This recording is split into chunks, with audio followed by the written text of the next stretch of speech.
Bulatkan tekad, kuatkan hati. Negeri ini memanggilmu kawan. Belajar, bergerak, berbagi untuk negeri. Guru penggerak, majukan pendidikan. Guru penggerak menghamba pada murid. Kreatif, rancang pembelajaran. Hargai potensi, tingkatkan prestasi. Lahirkan profil pelajar Pancasila. Belajar, bergerak, berbagi untuk negeri. Kita menjalin kolaborasi. Belajar, bergerak, berbagi untuk negeri. Demi bakti pada Ibu Pertiwi.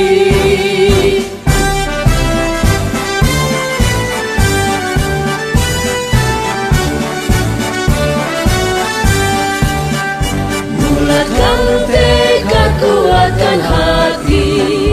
Negeri ini memanggilmu kawan. Belajar, bergerak, berbagi untuk negeri. Guru penggerak, majukan pendidikan. Guru penggerak menghamba pada murid. Kreatif, rancang pembelajaran. Hargai potensi, tingkatkan prestasi. Lahirkan profil pelajar Pancasila. Belajar, bergerak, berbagi untuk negeri. Kita menjalin kolaborasi. Belajar, bergerak, berbagi untuk negeri. Demi bakti pada Ibu Pertiwi. Belajar, bergerak, berbagi untuk negeri. Kita menjalin kolaborasi. Belajar, bergerak, berbagi untuk negeri. Demi bakti pada. Warahmatullahi wabarakatuh. Waalaikumsalam warahmatullahi wabarakatuh. Mohon maaf dengan waktu karena kami ini tentang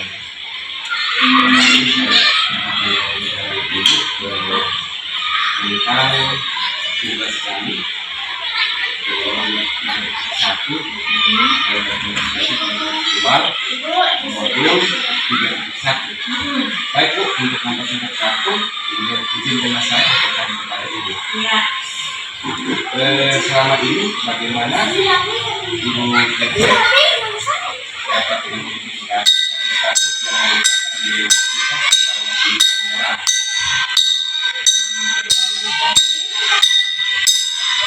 Baik, akan saya jawab pertanyaannya. Ya, jadi memang sebagai seorang pemimpin pasti akan dihadapkan dengan suatu permasalahan. Dalam suatu permasalahan apabila kita mau mengambil keputusan, biasanya dihadapkan dengan dua pilihan, yaitu permasalahan benar yang benar, ada juga permasalahan benar yang salah. Sehingga kita perlu berhati-hati dalam mengambil keputusan tersebut. Nah, kalau permasalahan yang sama-sama benar itu dinamakan dilema etika. Adapun permasalahan yang benar lawan salah ya dinamakan dilema. Oke, Bu, saya lanjut ke kedua. Selama ini Bu, dalam menjalankan pengambilan keputusan di sekolah, khususnya dari sekolah kita, sekolah 3, terutama untuk kasus-kasus di mana ada dua kepentingan yang sama-sama benar atau sama-sama mengandung nilai kebajikan. Ya, baik terkasih, baik. Kemudian sebagai kepala sekolah dalam mengambil keputusan itu harus memastikan dan itu mengandung unsur kebaikan. Jika itu memang untuk kebaikan, maka kita harus sangat berhati-hati dan teliti. Jangan sampai keputusan yang kita ambil itu akan berakibat fatal. Jadi sebelum memutuskan permasalahan, jadi menyelesaikan permasalahan ada beberapa hal yang harus diperhatikan. Pertama, memutuskan permasalahan yang melibatkan orang banyak, yaitu berpikir berbasis hasil akhir. Kemudian memutuskan sesuatu dengan melakukan apa yang kita harapkan orang lain akan berpikir berbasis rasa peduli. Dan yang terakhir, kita harus menjunjung tinggi nilai-nilai prinsip dalam diri atau berpikir berbasis peraturan. Jadi dia tidak boleh menyimpang dari peraturan. Baik, terima kasih ya. Ya. Kemudian Bu, pertanyaan berikutnya, langkah-langkah atau prosedur seperti apa yang bisa di kelas sekolah dilakukan secara Ya, jadi yang bisa dilakukan selama ini adalah permasalahan yang pertama, saya harus menginvestigasi atau menyaring permasalahan tersebut, apakah berhubungan dengan etika, serta sangkut sosial.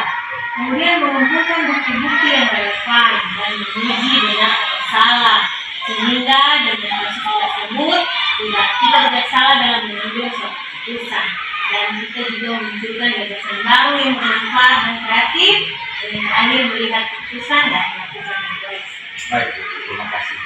Ya. Kemudian Bu, hal-hal apa saja yang saya adili dianggap efektif dalam pengambilan keputusan pada kasus dilematik. Ya.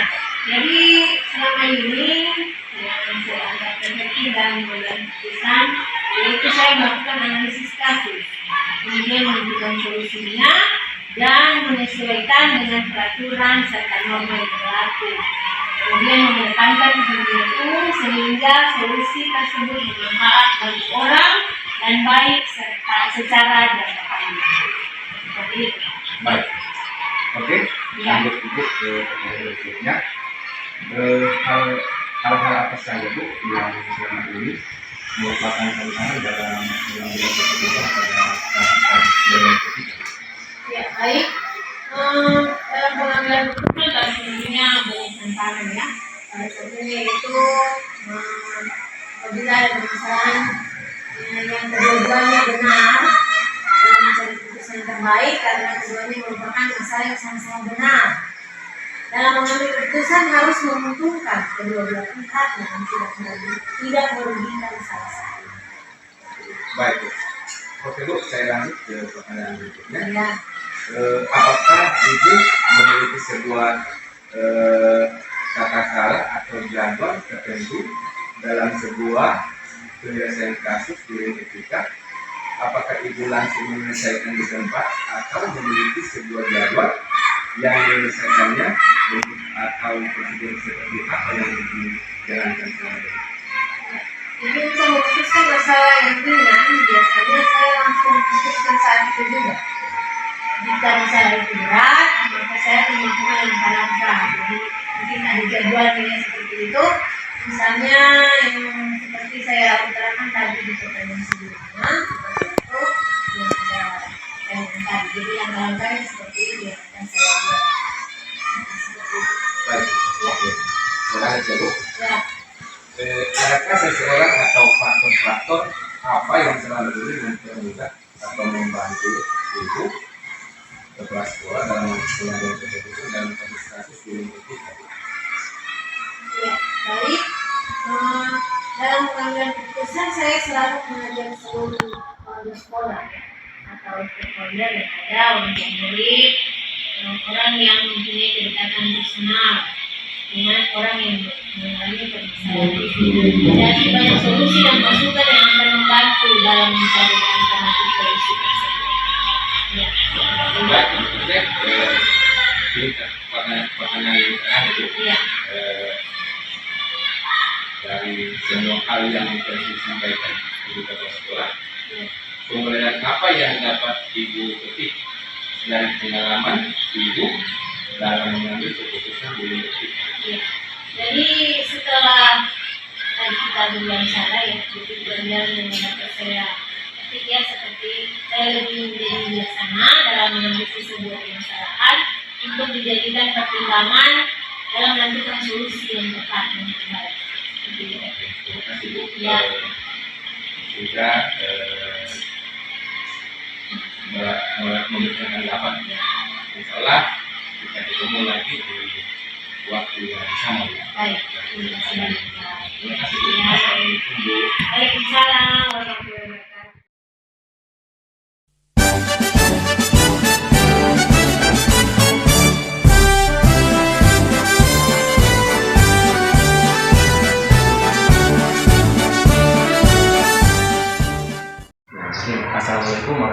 wabarakatuh Bu Kepsek. Waalaikumsalam warahmatullahi wabarakatuh, Pak Arif. Mohon maaf mengganggu waktu Bu Kepsek. Pada hari ini izinkanlah saya mewawancarai Bu Kepsek tentang tugas kami di Bulu Tenggara, di mana di modul 3.1 demonstrasi kontekstual. Izinkanlah saya Bu Kepsek bertanya kepada Ibu. Saya lanjut ya Bu di pertanyaan. Pertanyaan nomor 1 Ibu, selama ini bagaimana Ibu dapat mengidentifikasi kasus-kasus yang merupakan dilema etika atau rujukan moral? Ya, ini sebagai seorang pemimpin pasti akan dihadapkan dengan sesuatu permasalahan. Nah, dalam suatu permasalahan apabila kita mau mengambil keputusan biasanya dilakukan dengan dua, yaitu yang pertama permasalahan benar lawan benar, ada juga permasalahan benar lawan salah, sehingga kita perlu berhati-hati dalam mengambil keputusan tersebut. Nah, kalau permasalahan yang sama-sama benar itu yang dinamakan dilema etika. Adapun permasalahan yang benar lawan salah itu yang dinamakan dengan rujukan moral. Oke, baik Bu. Terima kasih Bu. Saya lanjut Bu di pertanyaan kedua. Selama ini Bu, bagaimana Ibu menjalankan dalam mengambil keputusan di sekolah Ibu, terutama untuk kasus-kasus di mana ada dua kepentingan yang sama-sama benar atau sama-sama mengandung nilai kebajikan? Ya, terima kasih Pak Arif. Ini pertanyaan luar biasa. Sebagai kepala sekolah dalam mengambil keputusan itu harus mempertimbangkan di dalam permasalahan itu mengandung unsur perbaikan atau tidak. Jika itu memang untuk kebaikan, maka kita harus sangat berhati-hati dan teliti. Jangan sampai keputusan yang akan diambil akan berakibat fatal. Jadi sangat berhati-hati dan teliti sebelum memutuskan permasalahan. Nah, untuk menyelesaikan permasalahan tersebut ada beberapa hal yang harus diperhatikan, antara lain memutuskan permasalahan yang melibatkan orang banyak atau berpikir berbasis hasil akhir. Kemudian memutuskan sesuatu dan melakukan apa yang kita harapkan orang lain akan mendidik kita. Jadi kita berpikir berbasis rasa peduli, dan yang terkait adalah kita harus menjunjung tinggi nilai-nilai prinsip dalam diri atau berpikir berbasis peraturan. Jika kita tidak boleh menyimpang dari peraturan yang ada. Baik Bu, terima kasih atas jawabannya. Saya lanjut Bu ke pertanyaan nomor 3. Langkah-langkah atau prosedur seperti apa yang biasa Ibu kepala sekolah lakukan selama ini? Ya, langkah-langkahnya yaitu prosedur yang saya jalankan selama ini. Apabila ada permasalahan, yang pertama saya harus mengidentifikasi atau menyaring permasalahan tersebut apakah berhubungan dengan etika, sopan santun atau norma sosial. Kemudian mengumpulkan bukti-bukti yang relevan dan menguji benar atau salah, sehingga dengan kasus tersebut kita tidak salah dalam mengambil suatu keputusan. Dan kita juga memunculkan gagasan baru yang bermanfaat dan kreatif. Dan yang terakhir, melihat keputusan dan refleksi. Baik Bu, terima kasih atas jawaban Ibu. Saya lanjut Bu ya ke pertanyaan nomor 4. Hal-hal apa saja yang selama ini Ibu kepala sekolah anggap efektif dalam pengambilan keputusan pada kasus-kasus dilema etika? Hal yang selama ini saya anggap efektif dalam pengambilan keputusan pada kasus dilema etika, yaitu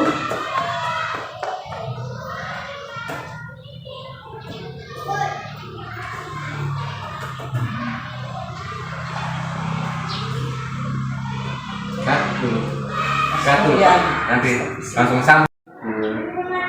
Pertanyaan nomor 4. Hal-hal apa saja yang selama ini Ibu kepala sekolah anggap efektif dalam pengambilan keputusan pada kasus-kasus dilema etika?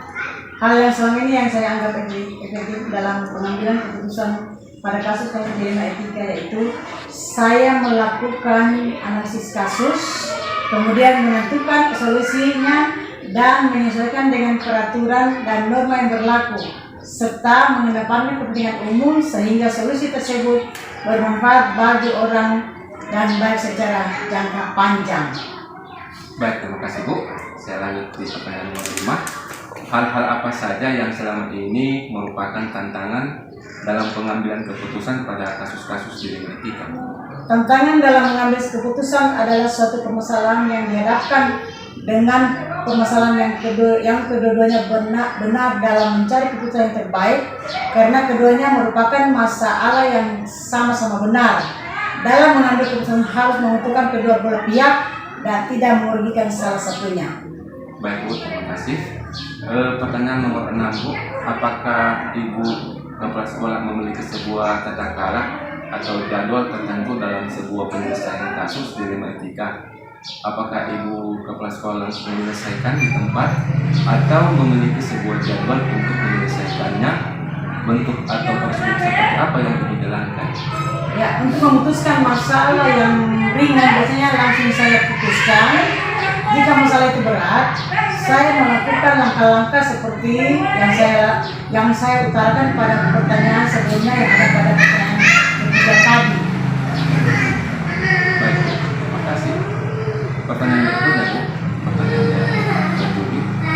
Adakah seseorang atau faktor apa yang selama ini mempermudah atau membantu Ibu kepala sekolah dalam pengambilan keputusan dalam kasus-kasus dilema etika Bu?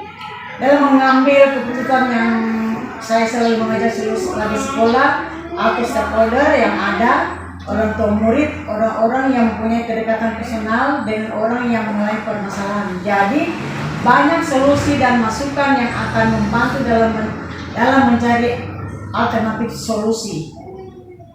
Oke, ini pertanyaan terakhir Bu. Pertanyaan nomor 8. Dari semua hal yang telah disampaikan tadi, pembelajaran apa yang dapat Ibu kepala sekolah petik dari pengalaman Ibu dalam mengambil keputusan dilema etika? Pelajaran yang dapat diambil yaitu saya lebih menjadi bijaksana dalam menganalisa sebuah permasalahan untuk dijadikan pertimbangan menentukan solusi yang tepat dan terbaik. Oke, terima kasih Bu telah meluangkan waktunya pada hari ini. Insya Allah kita bisa ketemu di dan waktu dan kesempatan. Terima kasih Bu. Assalamualaikum warahmatullahi wabarakatuh. Waalaikumsalam. Bulatkan tekad, kuatkan hati. Negeri ini memanggilmu kawan. Belajar, bergerak, berbagi untuk negeri. Guru penggerak, majukan pendidikan. Guru penggerak menghamba pada murid. Kreatif, rancang pembelajaran. Hargai potensi, tingkatkan prestasi. Lahirkan profil pelajar Pancasila. Belajar, bergerak, berbagi untuk negeri. Kita menjalin kolaborasi. Belajar, bergerak, berbagi untuk negeri. Demi bakti pada Ibu Pertiwi.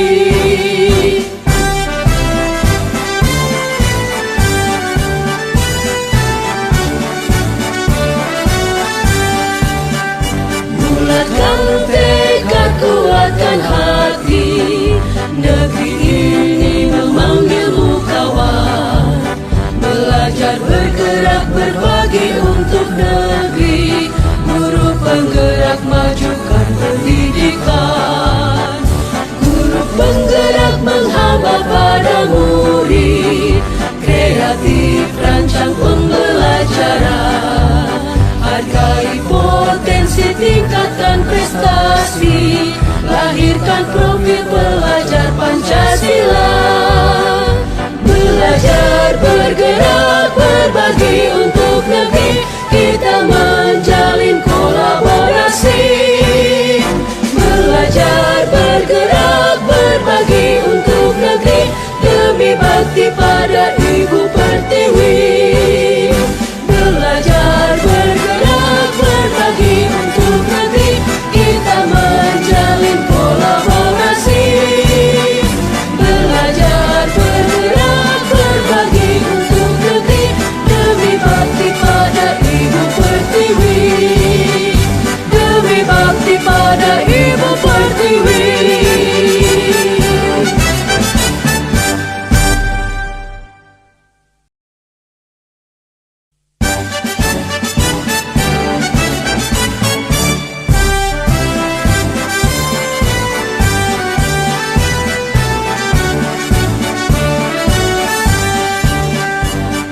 Bulatkan tekad, kuatkan hati. Negeri ini memanggilmu kawan. Belajar, bergerak, berbagi untuk negeri. Guru penggerak, majukan pendidikan. Guru penggerak menghamba pada murid. Kreatif, rancang pembelajaran. Hargai potensi, tingkatkan prestasi. Lahirkan profil pelajar Pancasila. Belajar, bergerak, berbagi untuk negeri. Kita menjalin kolaborasi.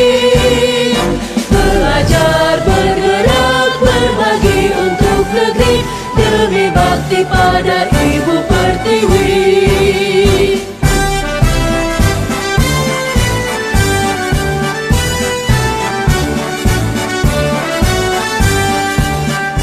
Bulatkan tekad, kuatkan hati.